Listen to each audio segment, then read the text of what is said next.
এই যে আমি বিবাহিত একজন মানুষ, এই যে সকাল করে এই যে এসে আবার গাড়ি পাঞ্চার হয়ে গিয়েছিল, এত কষ্ট করে আরেকটা গাড়ি নিয়ে আসছি ক্যাম্পাসে, তারপরে এখন যদি ক্লাস না হয় তাহলে তো এর বিরুদ্ধে তো আমাদের বড় কোনো পদক্ষেপ নেওয়া উচিত।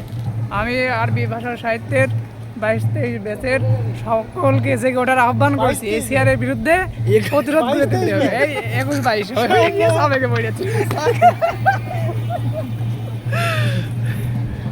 Say something about more.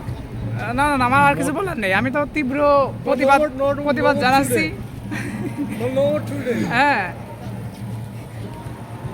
You say something. আমি একমত।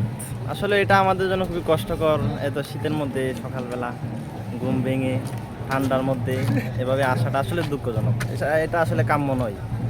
আমাদের একটা আসলে এর একটা ঠিক আছে, ধন্যবাদ। শিহাবুদ্দিন টপিকটা কি যেন মনে নাই, প্রশ্নটা কি? ভাই এগুলা বাইরে প্রশ্নটা কিছু প্রশ্নই তো জানি না, কিছু বলার নাই। প্রশ্নটা ভুলে গেছি। মানে কি নিয়ে আন্দোলন এটাই মনে নাই। এই যে ক্লাস হচ্ছে না, এটা নিয়ে এটা কি পরীক্ষা আসার মতো কিছু আসার মধ্যে মানে 100% আসবে এই কোটা ঠিক কি আসবে এখানে? কি বন্ধু? ভাই কিছু বলো, আজকে যে ক্লাস হচ্ছে না আমাদের এই বিষয়ে এখন তোমার চেয়ারকে কষ্ট ধরলে হয়েছে? কি বলবো, আর কিছু বলার নাই।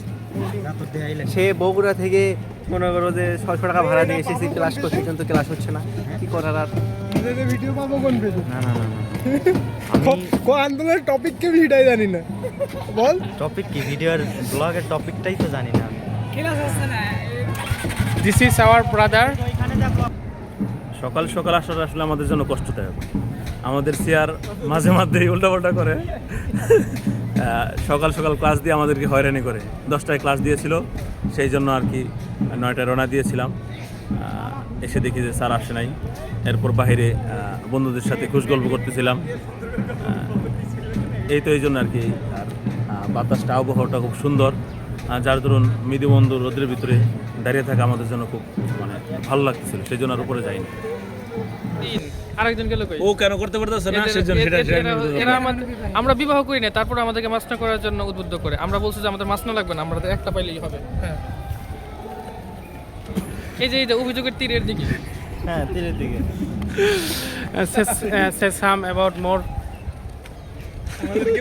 তারপরে এই বিষয়টাও আসছে, আমরা বলছি যে বাংলাদেশের ভৌগোলিকভাবে মানুষের সক্ষমতা আর্থিক বা সব দিক থেকেই আসলে মাসনা করার জন্য উপযুক্ত না। তারপরে সে এটা মানতে চায় না, বলে যে না হবে। এই যে অভিযোগের তীরে আচ্ছা ভাই, বিষয়টা হচ্ছে এটা আসলে যে আমার প্রশ্নটা ছাড়লো, যেটা যেভাবে প্রশ্নটা আমার ছাড়লো, আসলে এটা আসলে অবান্তর। কারণ কি, সে একটাই করে নাই, 2টার প্রশ্ন তো আসলে করাই যাচ্ছে না। তার মানে ছোট থেকে ছোট আদনা মানুষ বুঝতে পারে যে এটা ফাঁসানোর জন্য বলা হয়েছে। এই বিবাহিত পারসন কই? ও সে এটা যে কনফিউশন পারছো, কনফিউশন পারসন। এ বিবাহিত নাকি অবিবাহিত এটা আমি এখন না না, বিবাহিত পারসন, বিবাহিত। সামনে অনুষ্ঠান করে তুলে নেবে না, সে আনুষ্ঠানিকভাবে তার স্ত্রীকে তুলে নেবে। এখন আমরা বিবাহিত পার্সনের কাছ থেকে কিছু একটা শুনছি। মামা দেখে দেখে পালাইছে। এটা কিন্তু রেকর্ড হয়ে গেছে মামা, তুমি কিন্তু পালাইলা। সব সে সাম অ্যাবাউট নিকাহ, পজিটিভলি সে সাম। না, আমি এই মুহূর্তে কিছুই বলতে চাচ্ছি না, ঠিক আছে? ইনশাআল্লাহ নেক্সট বিয়ে শাদী করে নি, তারপরে বলবো। নেক্সট বিয়ে শাদী করার পর, বিয়ে শাদী করে এক্সপেরিয়েন্স গ্যাদার করে তারপরে। আসলে আমি তো এক্সপেরিয়েন্স না, যার জন্য বলতে চাচ্ছি না। এই যে বন্ধু, আমার বন্ধু আছে, ঠিক আছে? সে যথেষ্ট এক্সপেরিয়েন্স, 1 বছর হয়ে গেছে। তার বউয়ের উপলক্ষে একটা মেসেজ ড্রপ করেছে কিছুদিন আগে। না, জবাব হচ্ছে এটাই। আপনি যেটাকে অভিযোগ বলতেছেন এটা হচ্ছে মোহাব্বত। হ্যাঁ, আসলে সিয়ারদের ক্ষেত্রে মোহাব্বতটা এরকমই হয়। আপনার ক্ষেত্রে মোহাব্বত হবে একরকম, তারপরে যদি বিবাহিত হন বিবাহ কেন্দ্রিক মোহাব্বত হবে একরকম। সিয়ার কেন্দ্রিক মোহাব্বতটা এমনই, এবং আমি এইভাবে এনজয় করি। হ্যাঁ, আমি এটাকে কখনোই অভিযোগ ধরি না, এটাকে আমি অবশ্যই সবসময় আমি মোহাব্বত হিসেবে দেখি। কারণ মোহাব্বত না হলে আমার বিষয়ে এত আলোচনা হতো না।